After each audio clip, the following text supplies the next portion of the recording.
이지의 흐름입니다.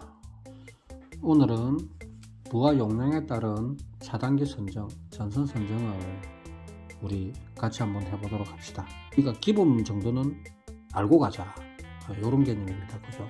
허용 전류표 보는 방법 이야기 한번 해봅시다.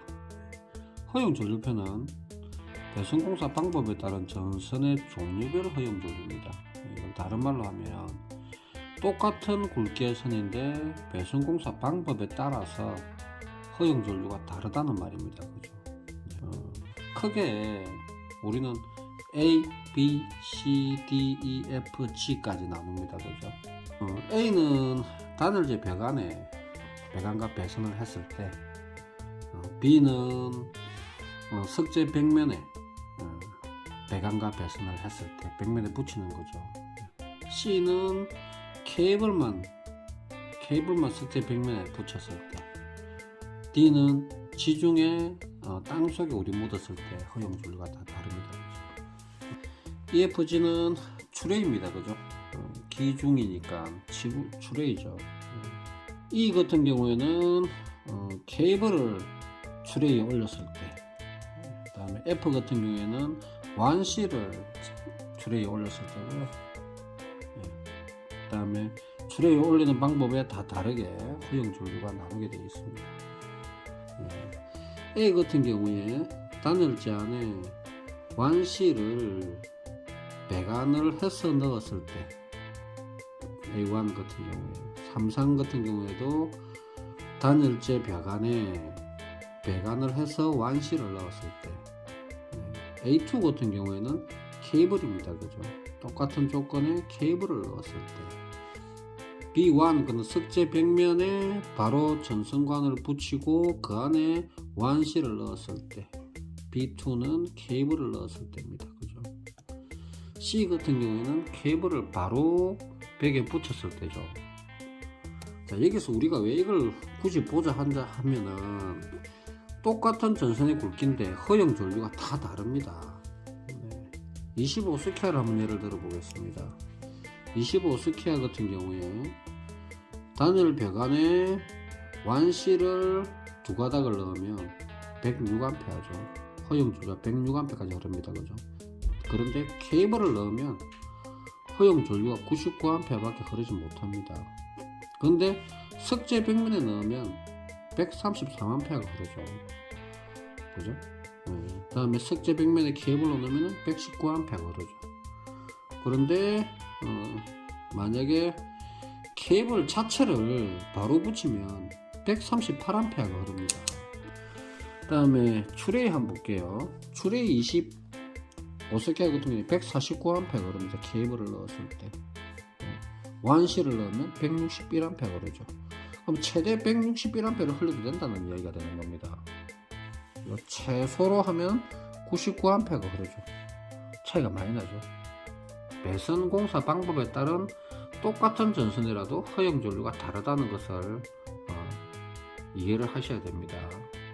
보통 발열과 관계 있는 일이니까 요거 보시고 차단기 선정, 전선 선정을 해야 되겠죠. 그죠? 허용 전류표 보는 법을 배웠으니 이제는 차단기 구하는 걸 한번 해봅시다. 차단기 구할 때는 우리가 처음에는 설계 전류를 구해야 되겠죠. 설계 전류를 구합니다. 설계 전류는 뭐 아시다시피 V분의 P 하면 I가 나오니까 전압분의 전력량을 하면 전류값이 나오니까, 그죠? 이대로 그냥 계산하면 되죠. 근데 여기서 우리가 빠진 것들은 뭐 역률, 그 다음에 효율, 이런 게 빠져 있겠죠. 그죠? 빠져 있고. 그 다음에 이 설계 전류를 가지고 우리가 좀 생각해야 되는 게 있죠. 부하의 종류, 뭐 모타냐, 히타냐, 뭐 리액터냐, 전등이냐 따라 다 다르죠. 그죠? 부하 종류. 그 다음에 부하의 거리, 차단기에서 부하까지 거리, 그죠? 그 다음에 주변 온도,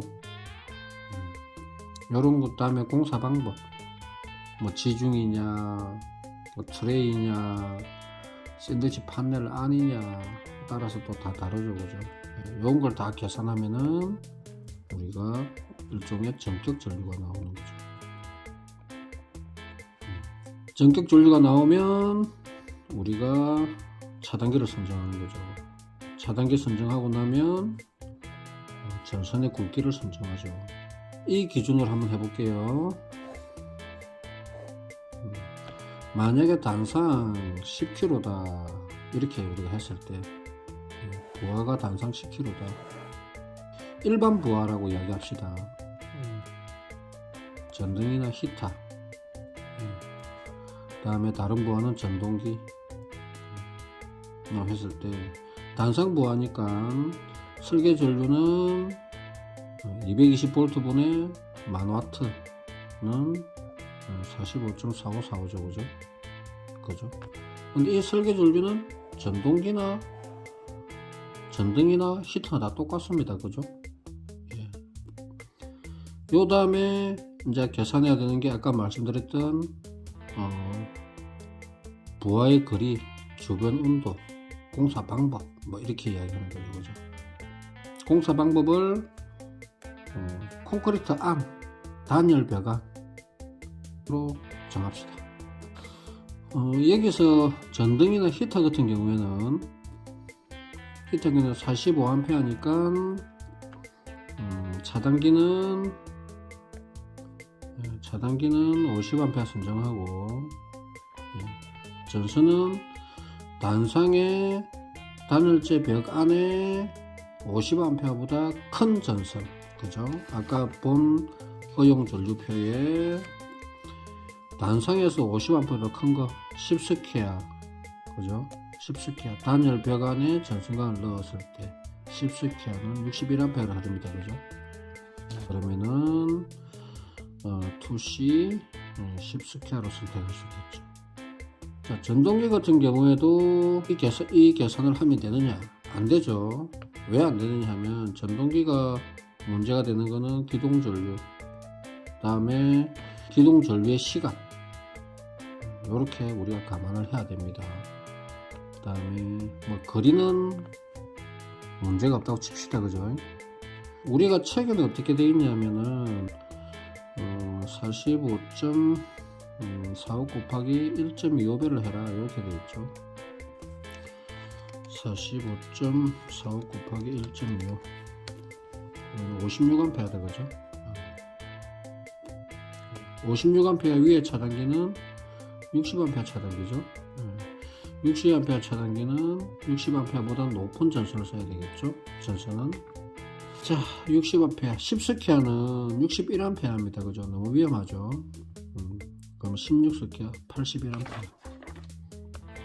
전선은 2C 16스퀘어로 되죠. 이렇게 됩니다, 그죠? 기본적으로 요까지는 가져야 됩니다.